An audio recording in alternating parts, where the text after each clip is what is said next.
हमारे साथ जुड़ने के लिए आपका बहुत बहुत धन्यवाद। हम दिखाएंगे आपको देश दुनिया की सबसे बड़ी खबरें। टीएमसी के निलंबित नेता शाहजहां शेख को किया बंगाल पुलिस ने गिरफ्तार। अब सवाल यह है कि प्रधानमंत्री नरेंद्र मोदी के पश्चिम बंगाल दौरे की वजह से शाहजहां शेख को गिरफ्तार किया गया है। क्या नरेंद्र मोदी के सियासी वार के डर से शाहजहां शेख को ममता बनर्जी सरकार ने गिरफ्तार करवाया है? इन सवालों के जवाब अभी आपको बताएंगे। अभी आप गिरफ्तारी और निलंबन के पहले संदेश खाली के टीएमसी सभापति रहे शाहजहां शेख का अंदाज देखिए। तस्वीर उसे वक्त की है जब उसे गिरफ्तारी के बाद उसे वसीर हॉट की अदालत में पेश किया गया। सबसे पहले ये जान लीजिए कि शाहजहां शेख को किस मामले में गिरफ्तार किया गया है। टीएमसी के निलंबित इस नेता को ईडी की टीम पर हमले के आरोप में गिरफ्तार किया गया है। क्या इसकी चाल ढाल को देखकर ऐसा लग रहा है कि पुलिस ने इसे गिरफ्तार किया है या इसने गिरफ्तार होकर पुलिस पर कोई एहसान किया हो? ये तस्वीर तब की है जब आज शाहजहां को वसीर हॉट कोर्ट में पेश किया गया था। इस तस्वीर को पहली झलक में देखकर यही लग रहा है कि पुलिस कानून व्यवस्था को नहीं शाहजहां शेख को सुरक्षा दे रही है। जिस तरह ये कोर्ट में पेश हो रहा है उसे देखकर लग रहा है कि यह पार्टी दल पर घूमने आया हो।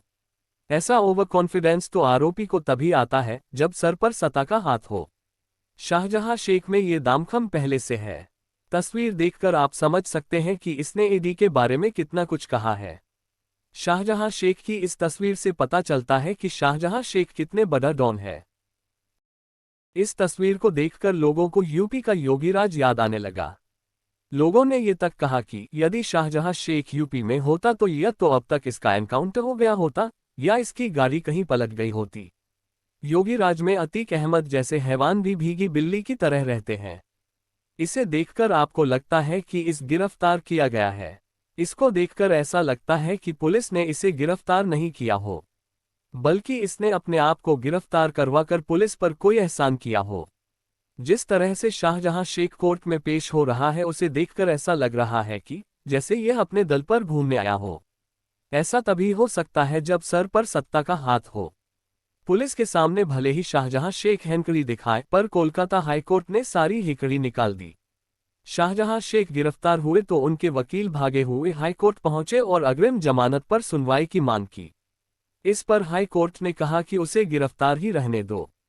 यह आदमी आपको 10 साल तक बहुत व्यस्त रखेगा। आपको इस केस के अलावा कोई और चीज देखने का मौका नहीं मिलेगा। उस पर 42 केस दर्ज है और वह फरार भी है। जो कुछ भी आपको चाहिए सोमवार को आइए, हमारे पास उसके लिए कोई भी सहानुभूति नहीं है। शाहजहां शेख की गिरफ्तारी संदेश खाली की महिलाओं के लिए बहुत खुशी देने वाली है। इन महिलाओं ने अपने डर को घर की दहलीज में दबाकर शाहजहां शेख का कच्चा चिट्ठा खोल दिया है। शाहजहां शेख को आज कोर्ट में पेश किया गया, जहां से उसे 10 दिन की रिमांड पर भेज दिया गया। शाहजहां शेख की जमानत का विरोध करते हुए बंगाल पुलिस ने कहा कि शाहजहां शेख बहुत प्रभावशाली व्यक्ति है। जमानत मिली तो वह गवाहों को धमका सकता है। बंगाल पुलिस ने माना कि शाहजहां शेख ईडी टीम पर हमला करने का मास्टरमाइंड है और उसने अपनी ताकत का इस्तेमाल करके हमला करवाया था। बंगाल पुलिस ने यह भी कहा कि शाहजहां शेख की छवि बहुत खराब है। यदि शाहजहां शेख के गुनाहों की बात करें तो पूरी फाइल बन सकती है। महिलाओं को घर से उठाना, उनके साथ यौन उत्पीड़न करना, गांव वालों की जमीनों पर जबरन कब्जा करना, गांव वालों से फिरौती की डिमांड करना, गांव वालों के राशन को हड़प कर जाना, इलाकों में गुर्गों के द्वारा आतंक फैलाना।